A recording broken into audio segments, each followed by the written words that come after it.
inside, like, we feel like we're bruised everywhere. Like, we can feel it. It's real pain, and it's not in our heads. Fibromyalgia is an invisible disorder that changed Winnipegger Presley Marshall's life.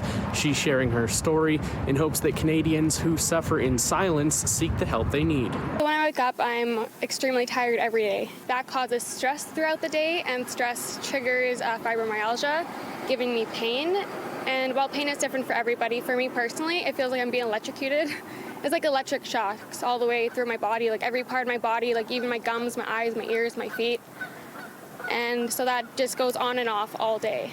Marshall is 25 and was diagnosed a year ago. She says that journey to diagnosis was hard. At first, she didn't know what fibromyalgia was. A lot of doctors I saw didn't take it seriously or said that it was all in my head. I actually saw a neurologist once who told me to get my nails done and get my hair done and that I would feel better the next day.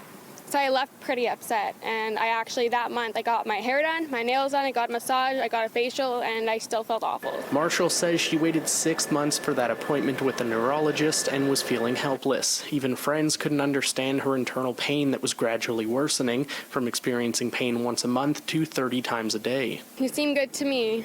It's one of those invisible conditions that people suffer from, young and old, and no one, or people who don't have it, it's hard for them to believe. When you examine them, they're very sensitive to touch.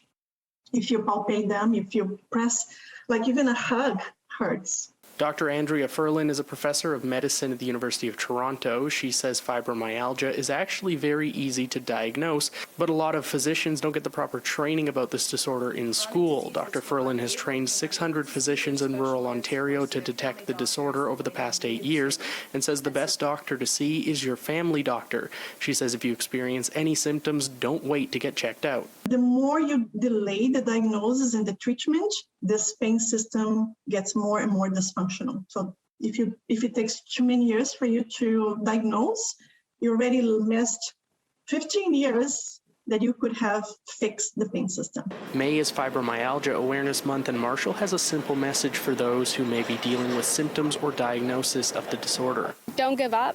In Winnipeg, Mike Albanese, City News.